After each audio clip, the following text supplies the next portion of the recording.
Madam Secretary, I've watched you for years, even before I came to Washington. And Oh, excuse me, Bob. It's okay. when I have time, I do. I enjoy reading your speeches.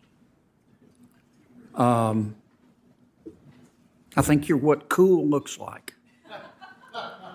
You're a good sport to go out every day and try to defend Bidenomics. It's like trying to defend a fungal infection. Bidenomics is really just paying more to live worse, isn't it? I certainly wouldn't agree with that characterization. Bidenomics first tried to address the pain that households were experiencing because of the pandemic and to help them survive it.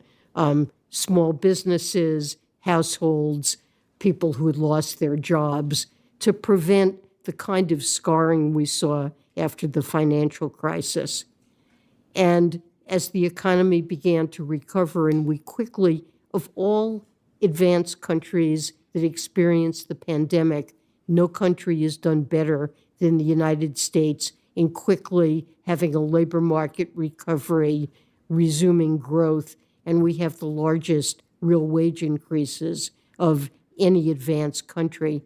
And then medium term, Bidenomics is focused on helping middle-class families lead better lives, address the problems that they have, create jobs in I could interrupt areas. you, Madam Secretary, because I've only got 5 minutes. Good try. These high prices are here to stay, aren't they?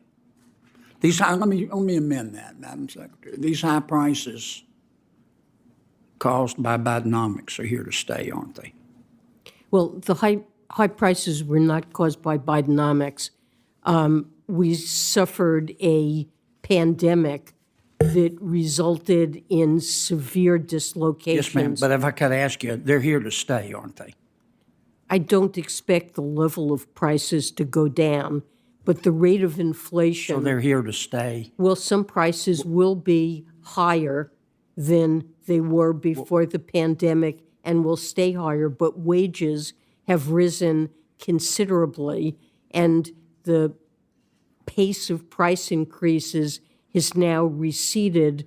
Over the last 6 months, the measure of inflation the Fed focuses on has been running exactly at But if your 2%, wages and wages are going up. you don't get a pay raise, you're screwed. I mean, there's a difference between disinflation and deflation. Y'all talk about disinflation, which I'm happy to have. Disinflation means inflation is going down. It means prices are rising less rapidly than they were. But that's a far cry from deflation, which means the level of these high prices caused by Bidenomics are here to stay. Here's what Jay Powell just said on February 4th. He said, he was asked the question, inflation is one thing, prices are another, and I wonder if there's any reason to believe that people will see the prices of things decline. And here's what Chairman Powell said. So the prices of some things will decline, others will go up, but we don't expect to see a decline in the overall price level. That doesn't tend to happen in economies, except in very negative circumstances. He's talking about a recession. It'll take a recession to get these prices down. Well, we don't have to get the prices down we because don't? wages are going up, and a metric that is worth knowing is that the median American house worker But let me stop you is because I'm able going to get cut to off. buy. You don't think we need to get these prices down? You think it's okay that bacon's up 20% under President Biden? Chicken's up 23.5%. Coffee's up 30%. Gas is up 44%. New cars and trucks are up 20% because people can't afford that's used cars because people can't afford a new car.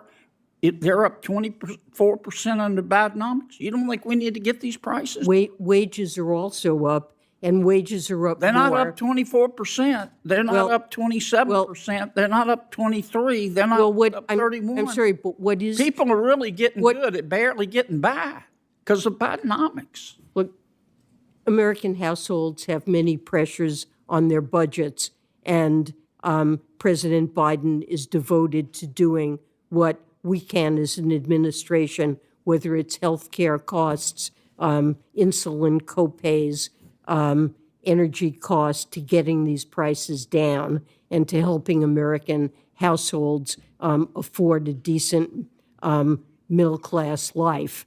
But what is true is that the median worker in the United States, if you compare today with 2019, can buy the same basket of goods with $1,400 left over to save or spend.